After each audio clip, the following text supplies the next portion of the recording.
The letter arrived on a Tuesday, slipped under the door of Caleb's Brooklyn apartment like a blade. "We can't condone your choices," it read, the words in his mother's tight cursive slicing through years of unspoken loyalty.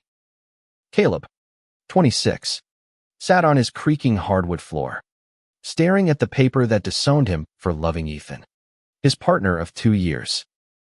Caleb had been the anchor of the Harper family since he was 18, the one who paid the bills when his father's construction business tanked, the one who sent checks to his younger sister, Mia, for college, the one who kept their small-town Virginia home from foreclosure.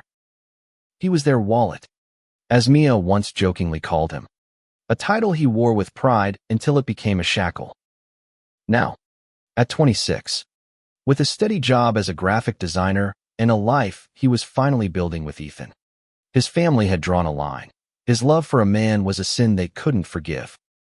The diner where Caleb and Ethan met was their sanctuary, a greasy spoon in Williamsburg where they'd shared their first awkward coffee 2 years ago.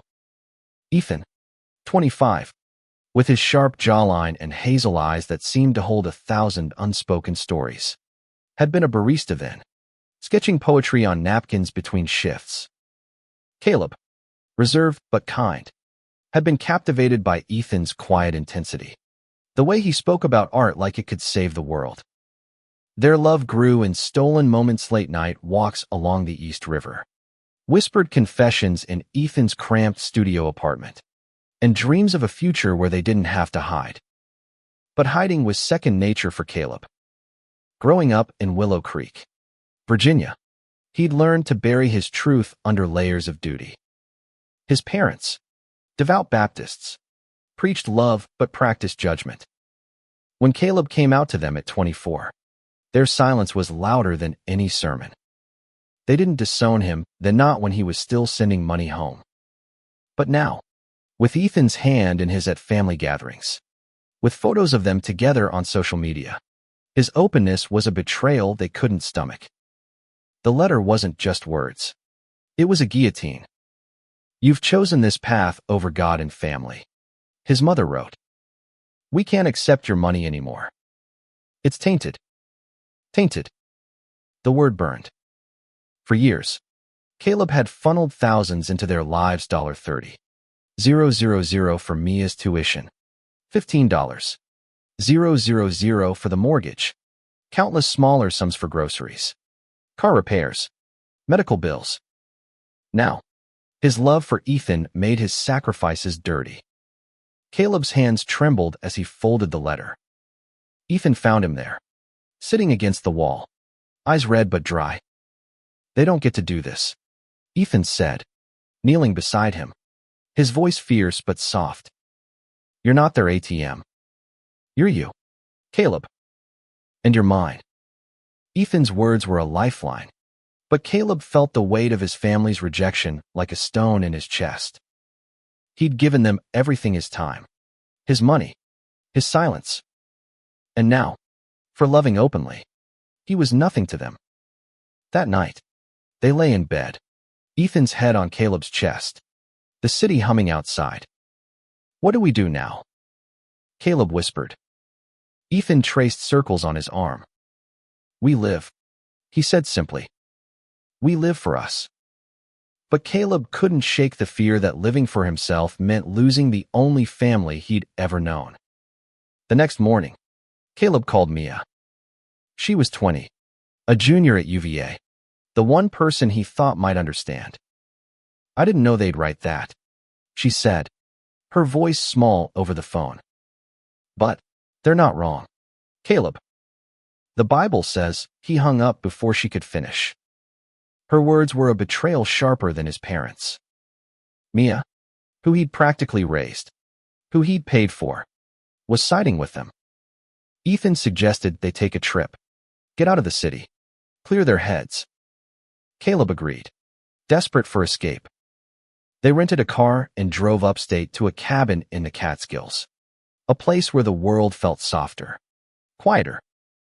The trees were ablaze with autumn reds and golds, and for a moment, Caleb could breathe. They hiked trails, cooked over a fire, made love under a blanket of stars. Ethan, always the poet, whispered lines about freedom and defiance. But Caleb's mind kept drifting back to Willow Creek, to the house he'd saved, to the family that now saw him as a stranger. On their last night in the cabin, Caleb found an old photo in his wallet. Mia and their parents at a church picnic, all smiles. He was 16 then, already working weekends to help with bills. He stared at the photo, wondering when love became conditional. Ethan sat beside him, silent but present. "You don't owe them anything," Ethan said finally. "You never did." Caleb nodded, but the ache in his chest told a different story. He wasn't ready to let go it yet. Back in Brooklyn, Caleb threw himself into work, designing logos and ad campaigns with a frenetic energy. But the letter haunted him. He stopped checking his family's social media, stopped answering their rare texts. Ethan noticed the change. The way Caleb's laughter grew rarer, his silences longer. "You're carrying them with you," Ethan said one night, frustration creeping into his voice. "They don't deserve that space in your head." Caleb knew Ethan was right, but letting go felt like abandoning the boy who'd spent years trying to earn his family's love. He'd been their provider, their rock. Now, he was their outcast. The question gnawed at him. Could he build a life with Ethan without the shadow of his family's judgment? The Brooklyn air was crisp as Caleb and Ethan walked to their favorite diner, the one where their story began. Caleb's phone buzzed in his pocket. A text from his father. "We need to talk. Come home." No apology. No warmth, just a summons. Caleb showed it to Ethan, whose jaw tightened. "You don't have to go," Ethan said, his voice low but firm. "They don't get to demand you now." Caleb wanted to agree, but guilt tugged at him. He hadn't been back to Willow Creek since the letter. 6 weeks ago. The idea of facing his parents, of seeing their disappointment in person, made his stomach churn. But a part of him, the part that still remembered his father's rare, proud nods when Caleb handed over checks, felt obligated. "I need to know why," Caleb said finally. "Why now? After everything?" Ethan sighed but nodded. "I'm coming with you," he said. Caleb hesitated, imagining the tension of Ethan in his parents' house. But the thought of going alone was worse. They booked bus tickets for the weekend, a 6-hour ride from New York to Virginia. The night before they left, Caleb barely slept, his mind replaying every sacrifice he'd made for his family. The $5,000 for his mother's surgery. The late nights designing freelance projects to cover Mia's dorm fees. He'd never asked for thanks, but he hadn't expected exile. Willow Creek hadn't changed. The same faded welcome sign greeted them. The same church steeple loomed over Main Street. Caleb's childhood home, a modest 2-story with peeling white paint, felt smaller than he remembered. His mother, Ellen, opened the door, her face a mask of strained politeness. His father, Tom, stood in the living room, arms crossed, his graying beard making him look sterner than ever. Mia wasn't there. Resh stayed at college, citing exams. Caleb felt her absence like a fresh wound. "Ethan, this is my mom and dad," Caleb said, his voice steady despite the knot in his chest. Ethan offered a polite nod, but the air was thick with unspoken judgment. Ellen gestured to the couch, her eyes avoiding Ethan's. "We didn't expect you to bring company," she said, the word sharp. Caleb's grip on Ethan's hand tightened. Tom didn't waste time. "We're worried about you, Caleb," he said, his voice gruff. "This lifestyle, it's not what God wants. It's not what we raised you for." Caleb's throat burned. He wanted to scream that he'd raised himself, that he'd been paying their bills while they preached. Instead, he said, "I've been helping this family since I was a kid. Did that mean nothing because I love him?" Ellen's eyes welled up, but her voice was cold. We're grateful, Caleb, but we can't support this. The church, the community theory watching. We can't be seen condoning sin. Ethan shifted beside Caleb, his silence a storm waiting to break. Caleb felt the weight of years spent pleasing them, suppressing himself, all crumbling under their words. The argument escalated. Tom quoted scripture, his voice rising. Ethan finally spoke, his tone calm but cutting. You've taken his money for years, but you can't take his truth. That's not love. That's control. Tom's face reddened, and Ellen clutched her cross necklace. Caleb stood, pulling Ethan with him. We're done here, he said, his voice shaking. I'm not your wallet anymore. And I'm not your shame. They left, the door slamming behind them. The bus ride back was silent, Ethan's hand a steady anchor in Caleb's. Back in Brooklyn, Caleb felt unmoored, like he'd lost a piece of himself in Willow Creek. Ethan tried to lift his spirits, cooking Caleb's favorite pasta, playing soft music, but Caleb's mind was elsewhere. He kept seeing his mother's tears, his father's clenched fists. He wondered if he'd been too harsh, too final. Days turned into weeks, and Caleb's guilt festered. He started checking his phone obsessively, hoping for a message from Mia, a sign that someone in his family still cared. Nothing came. Ethan noticed the change, the way Caleb withdrew, spending hours staring at old family photos. You're not alone, Ethan said one night, his voice breaking. I'm here. But you have to let them go. Caleb wanted to, but the pull of family was a tether he couldn't cut. He started writing letters he never sent, pouring out his hurt, his love, his anger. One night, he showed one to Ethan, who read it silently, then pulled Caleb into a hug. This is beautiful, Ethan said. But it's for you, not them. You're allowed to grieve, Caleb. But you're also allowed to live. Inspired, Caleb began channeling his pain into his art. He designed a series of posters, bold and raw, depicting love in all its forms: two men holding hands, a woman kissing her wife, a non-binary person embracing their partner. He titled the series Unashamed. Ethan helped him pitch it to a local gallery, and to Caleb's surprise, they accepted. The show was small, but it felt like a rebellion, a declaration that his love wasn't a sin. The night of the gallery opening, Caleb stood among strangers admiring his work, Ethan by his side. For the first time in months, he felt light, like he was stepping into a version of himself he'd always hidden. But as he scanned the crowd, he saw a familiar face: Mia, standing hesitantly by the door, her eyes wide with something like regret. Caleb froze, his heart pounding as Mia stood in the gallery doorway. She looked out of place in her UVA sweatshirt, her blonde hair pulled into a messy bun, so different from the polished crowd around her. Ethan followed Caleb's gaze and tensed. You okay? He whispered. Caleb nodded, but his feet moved before his mind could catch up, drawn to his sister like a magnet. Mia, he said, his voice barely audible over the gallery's hum. She met his eyes, her expression a mix of guilt and uncertainty. I didn't know if you'd want me here, she said, clutching her purse like a shield. I saw your show online. I had to come. Caleb's throat tightened. He wanted to hug her, to yell at her, to ask why she'd chosen their parents' side. Instead, he gestured to a quiet corner. Let's talk. They sat on a bench near one of Caleb's posters, a vibrant piece showing two men dancing under streetlights. Mia stared at it, her fingers twisting the strap of her purse. I didn't mean to hurt you, she started.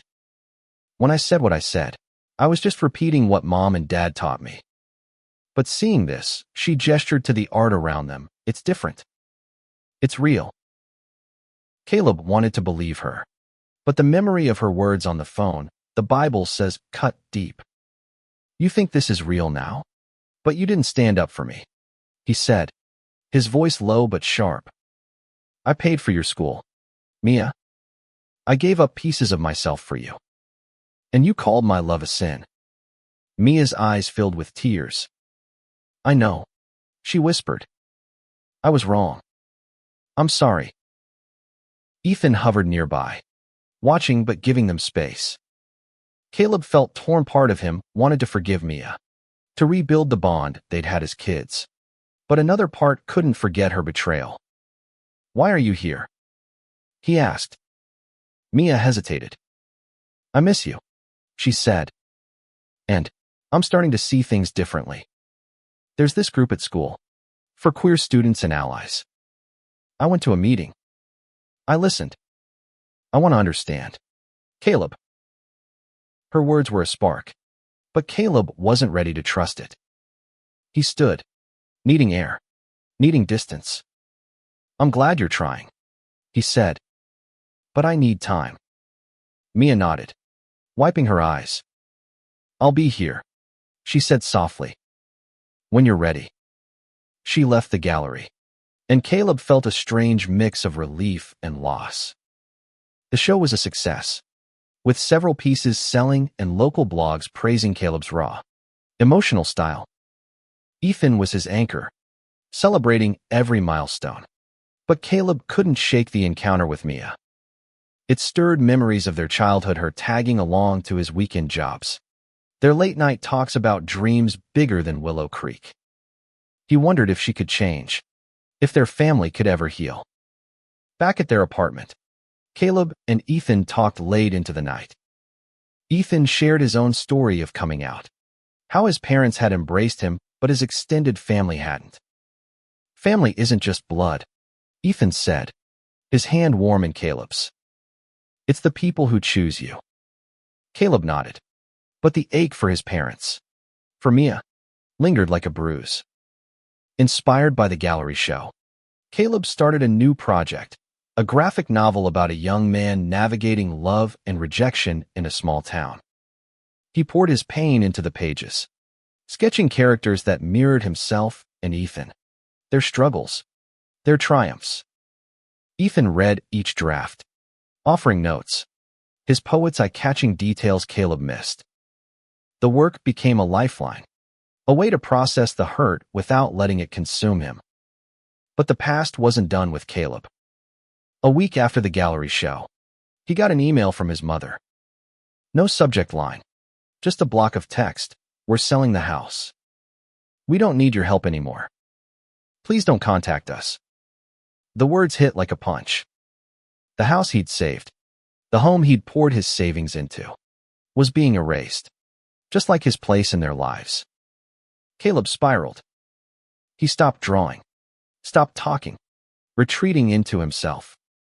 Ethan tried to pull him out, suggesting therapy, community groups, anything to break the silence. One night, Ethan found Caleb staring at the letter from months ago, its edges worn from handling. You can't keep doing this to yourself, Ethan said, his voice breaking. You're enough, Caleb. You're enough without them. Caleb wanted to believe him, but the rejection felt like a verdict on his worth. He started skipping meals, working late, avoiding Ethan's concerned looks. The graphic novel stalled, its pages untouched. Ethan, desperate, reached out to a local LGBTQ+ support group, booking Caleb a spot at their next meeting. Just try it, Ethan pleaded. You don't have to go through this alone. The meeting was in a community center in Bed-Stuy, a small room filled with folding chairs and warm faces. Caleb sat in the back, arms crossed, feeling exposed. But as people shared their stories, rejection, acceptance, survival, something shifted. A trans woman spoke about rebuilding her life after her family cut her off. A non-binary teen talked about finding chosen family. Caleb didn't speak, but he listened, and for the first time in weeks, he felt a flicker of hope.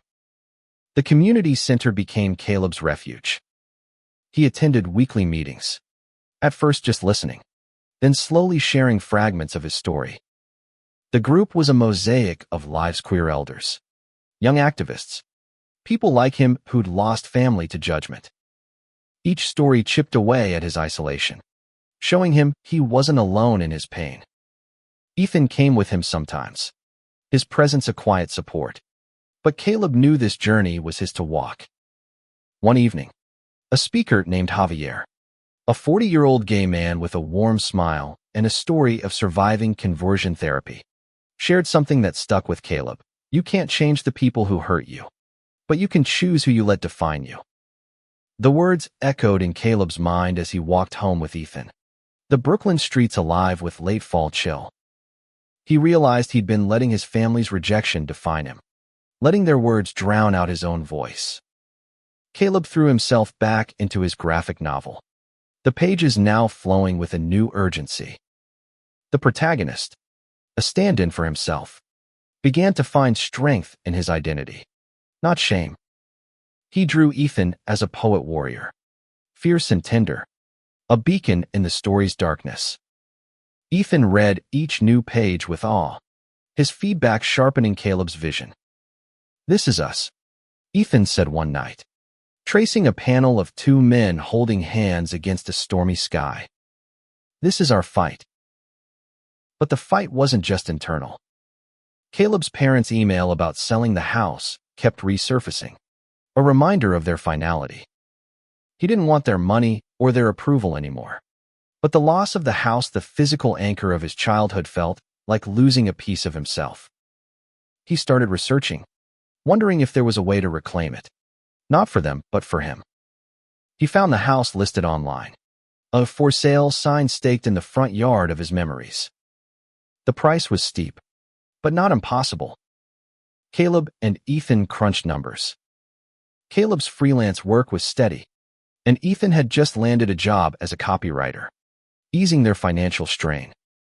Buying the house would stretch them thin, but it could be a statement, a way to rewrite the narrative of his family's rejection. "It's not about them," Caleb told Ethan.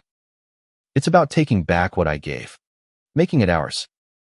Ethan hesitated, wary of tying their future to a place filled with pain. But he saw the fire in Caleb's eyes and agreed to try.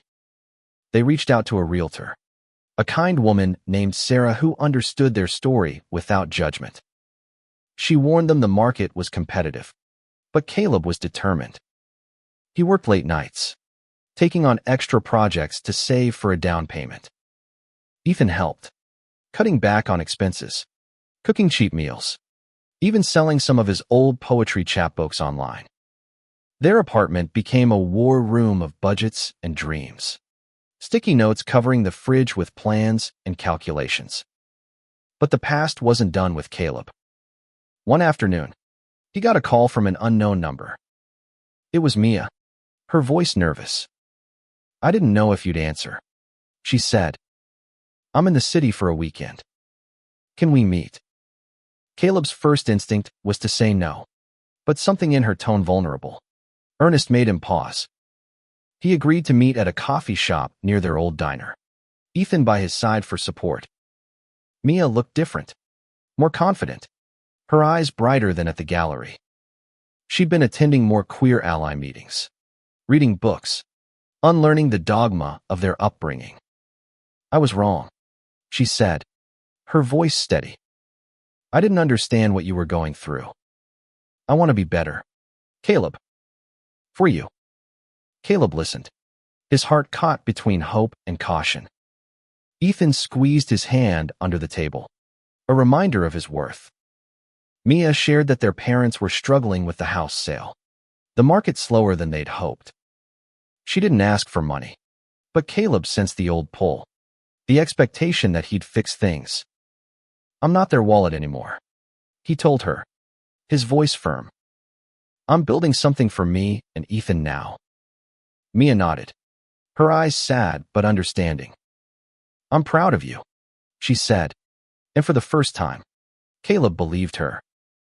The coffee shop meeting left Caleb conflicted. He wanted Mia in his life, but trust was a fragile thing.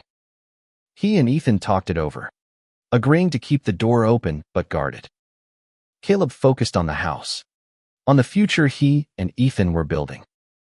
They put in an offer, their savings stretched to the limit, their hearts racing with possibility. Weeks later, Sarah called with news. Their offer was accepted. The house in Willow Creek, the one Caleb had saved years ago, was theirs. It felt like a victory, but also a challenge. Could they turn a place of rejection into a home of love? As they signed the papers, Ethan kissed Caleb's temple, whispering, "This is ours. We're rewriting the story."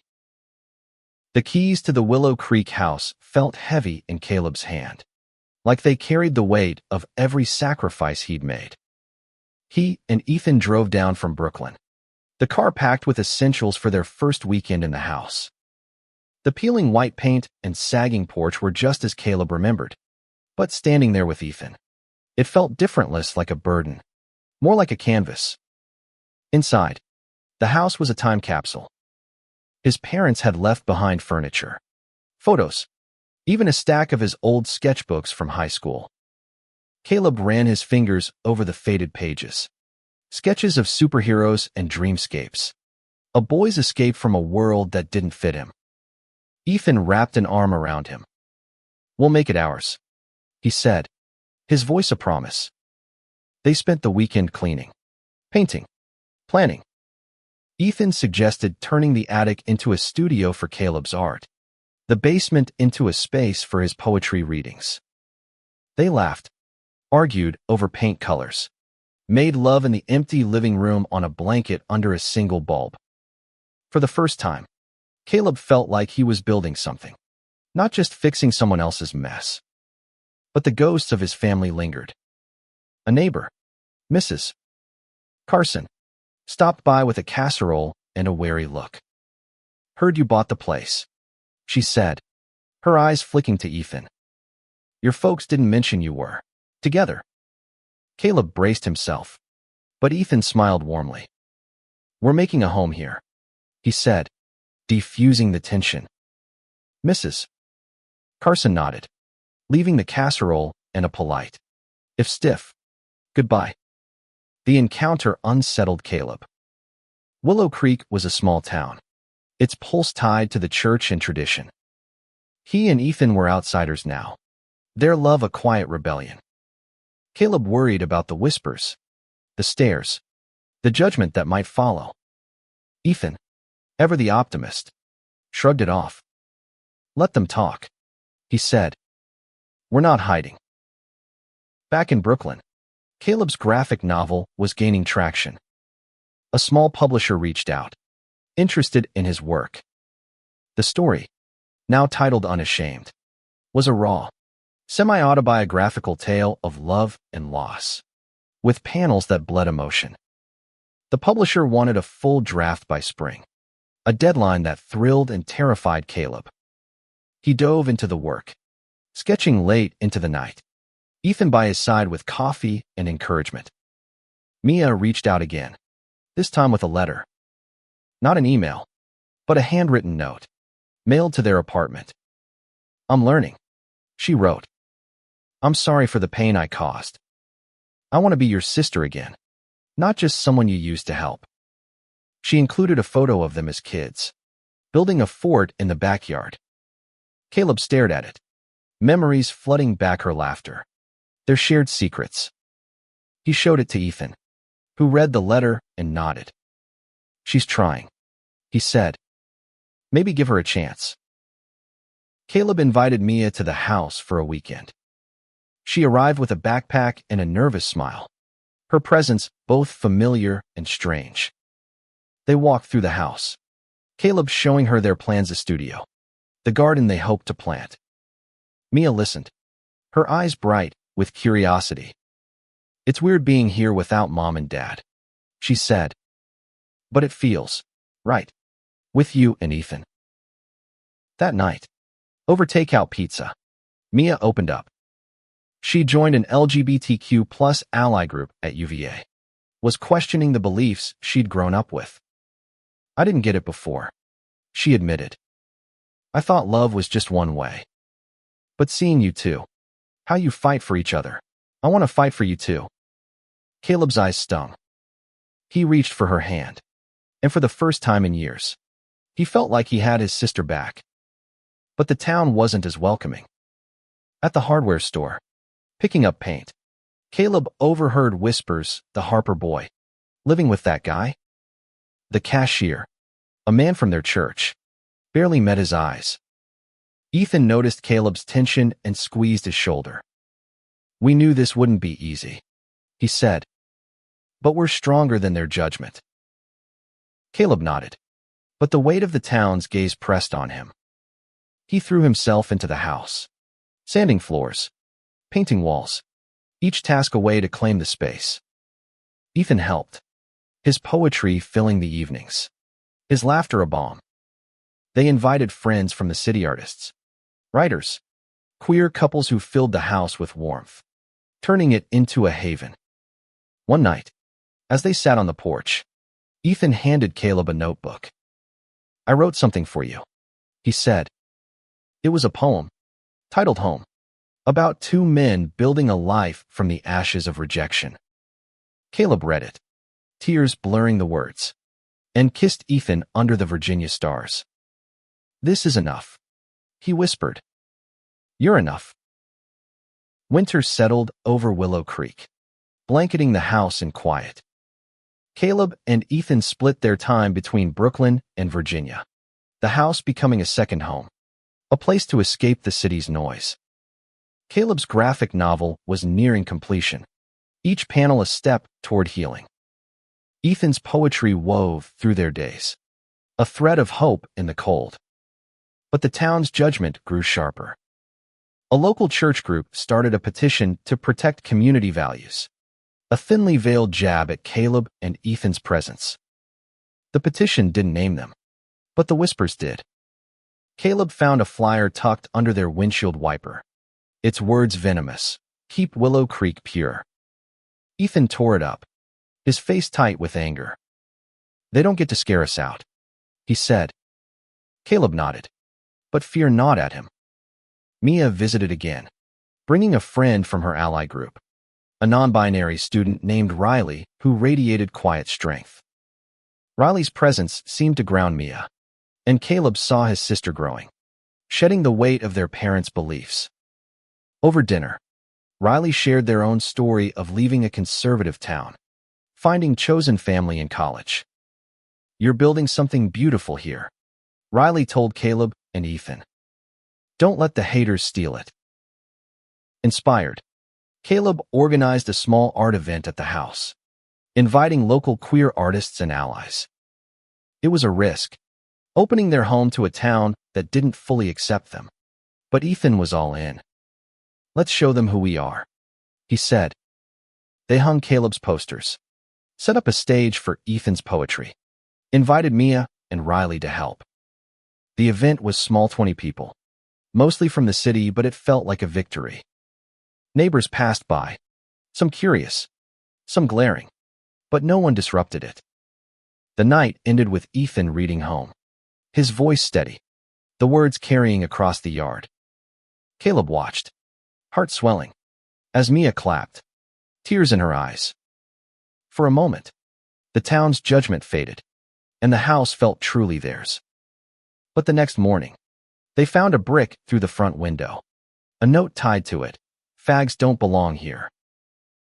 Caleb's hands shook as he swept up the glass. Ethan called the police, but the officer who arrived was dismissive, calling it kids' mischief. Caleb felt the old weight return, the fear that he'd never escape his family's rejection, now echoed by the town. Ethan, furious, pushed for action, contacting a local LGBTQ plus advocacy group. They connected Caleb with a lawyer, who advised pressing charges if they could find the culprit. Mia, shaken by the vandalism, stayed longer, helping repair the window.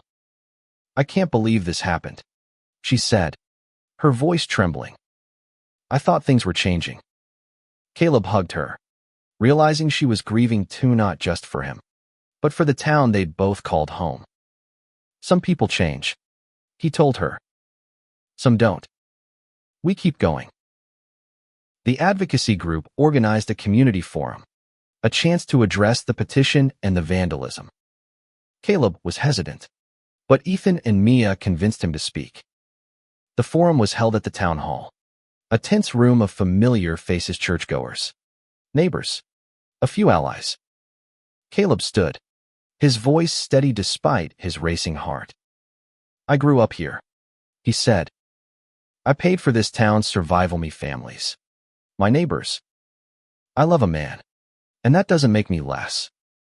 It makes me whole. Some clapped. Others whispered.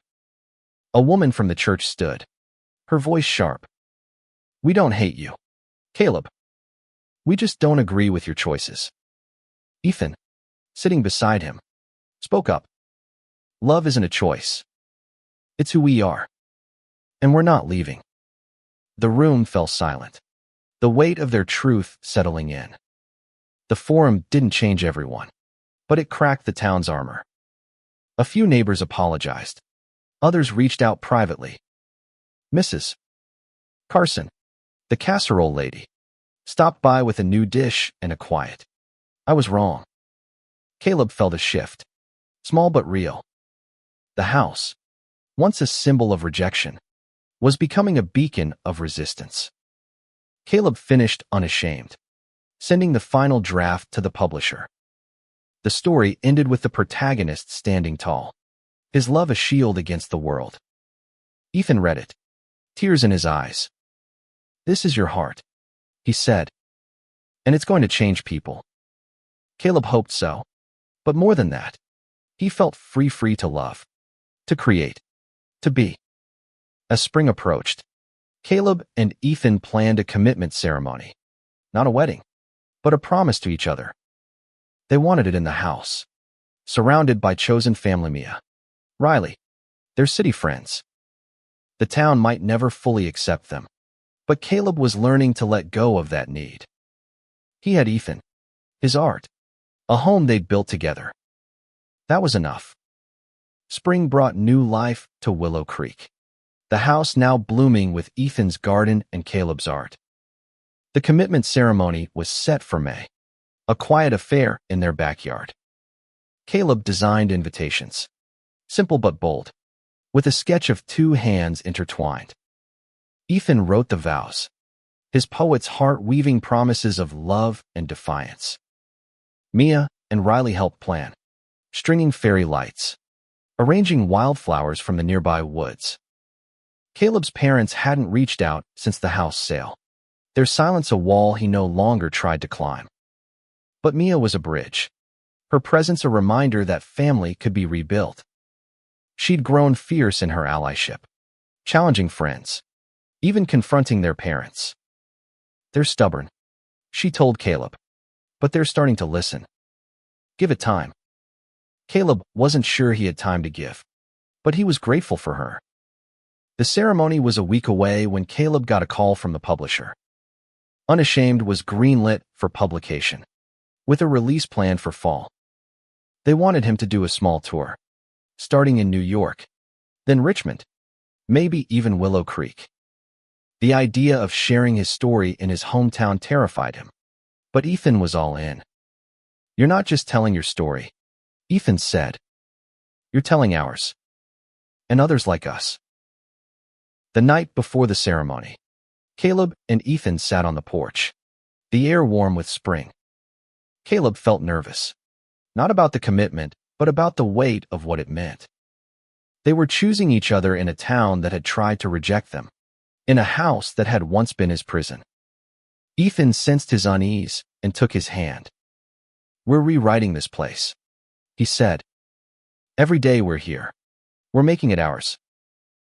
The ceremony was small. 30 people gathered under the oak tree in their yard. Mia gave a toast, her voice breaking as she spoke of Caleb's strength, his love. Riley read a poem, their words a gift of solidarity. Ethan's vows were simple but searing. I choose you, Caleb, in every storm, in every light. You're my home. Caleb's vows echoed, his voice steady. You taught me to be unashamed. I'll love you with every piece of me. They exchanged rings, simple silver bands, and kissed as their friends cheered. The town didn't show up, but Mrs. Carson did, bringing a pie and a shy smile. It was enough. The house, once heavy with rejection, was filled with laughter, music, love. Caleb felt whole, like he'd finally stepped into the life he'd always wanted. But the peace was fragile. 2 days after the ceremony, Caleb found another note on their doorstep. You're not welcome here. No brick this time, but the word stung. Ethan wanted to report it, but Caleb shook his head. They're scared, he said. Scared of what we represent. He was done hiding, done running. He started planning the Willow Creek stop for his book tour, determined to face the town head-on. The tour began in New York. The launch event packed with supporters from the community center, the gallery, their circle of friends. Caleb read from Unashamed, his voice steady, the story of a boy who became a man, who loved despite the cost. Ethan stood in the crowd, his eyes shining with pride. The book sold out that night, and reviews called it raw, revolutionary, a love letter to resilience. Richmond was next. A bigger crowd, more allies. Mia came, bringing friends from UVA, their support a quiet rebellion against their hometown's judgment. Caleb felt the momentum building, his story reaching people he'd never met, people who saw themselves in his pages. But Willow Creek loomed, a final test. The event was set for the community center, the same place where Caleb had first found solace. He and Ethan arrived early, setting up posters, books, a small table for signings. The room filled slowly. Mrs. Carson, a few neighbors, some strangers. Then, to Caleb's shock, his parents walked in. Ellen's face was pale, Tom's jaw tight. They sat in the back, silent, their presence a weight Caleb couldn't ignore. He read anyway, his voice strong, telling the story of a boy who gave everything to his family, only to lose them for loving who he was. The audience listened, some nodding, others wiping tears. When he finished, there was applause, tentative at first, then loud. Ethan squeezed his hand, whispering, "You did it." After, his parents approached. Ellen spoke first, her voice trembling. "We read your book," she said. It made us think." Tom nodded, his eyes on the floor. "We're not there yet," he said. "But we're trying." It wasn't acceptance. Not fully. But it was a crack in the wall. Caleb nodded, his throat tight. "That's enough for now," he said. The Willow Creek event changed something in Caleb. His parents' presence, their tentative step toward understanding, wasn't a full reconciliation, but it was a start. He didn't need their approval anymore, but the hope of a future where they might really see him felt like a quiet victory. Ethan, ever his anchor, reminded him to focus on the present, on the life they'd built. Back in the house, Caleb and Ethan settled into a rhythm. The garden bloomed, the studio filled with new art, and the community center became a regular part of their lives. Caleb started mentoring a young queer artist, sharing his journey, helping them find their voice. Ethan's poetry readings grew, drawing crowds from the city and beyond. The house, once a symbol of duty and rejection, was now a home, a sanctuary for love and creation. Mia visited often, her bond with Caleb strengthening. She'd started a queer straight alliance at UVA, inspired by her brother's courage. Their parents remained distant, but they sent occasional texts, small gestures, a photo of the old church, a question about the house. Caleb responded cautiously, keeping the door open but not wide. He'd learned to protect his heart. Unashamed became a quiet hit, its raw honesty resonating with readers. Caleb got letters from strangers' teens, Parents. People who'd lost family to judgment. People who'd found hope in his words. One letter. From a boy in a small town like Willow Creek. Said, "Your story made me feel less alone." Caleb framed it, hanging it in the studio beside Ethan's poem home. The town itself was slow to change, but there were signs of progress. Mrs. Carson invited them to a neighborhood barbecue, a small but meaningful gesture. A few church members reached out, curious about Caleb's book, willing to listen. The petition against them faded, its organizers losing steam as the community saw Caleb and Ethan as neighbors, not threats. One summer evening, Caleb and Ethan sat in their backyard, the fairy lights from their ceremony still strung in the trees. They'd invited friends Mia, Riley, the community center crew for a potluck. Laughter filled the air, music played softly, and Caleb felt a peace he hadn't known was possible. He looked at Ethan, his partner, his home, and knew they'd built something unbreakable. Caleb's graphic novel had a second printing, and he was working on a new project, a story about chosen family, inspired by the people around him. Ethan was writing a poetry collection, weaving their journey into verses that cut and healed. They talked about the future, maybe adopting one day, maybe expanding the house, definitely more art, more love. As the sun set, Caleb stood to make a toast.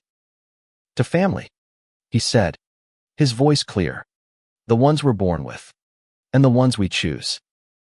To love, unashamed." The group raised their glasses, Ethan's hand warm in his. Mia smiled, her eyes bright with pride. The house, the town, the world, they weren't perfect, but they were enough. Years later, Caleb would look back on that summer as the moment he truly let go. Not of his family, but of the weight of their judgment. He'd been their wallet, their provider, their silent sacrifice. But now, he was Caleb, artist, partner, brother, free. His love for Ethan, once called a sin, was his truth, his strength. And in that truth, he'd found a life worth living, a home worth building, a story worth telling.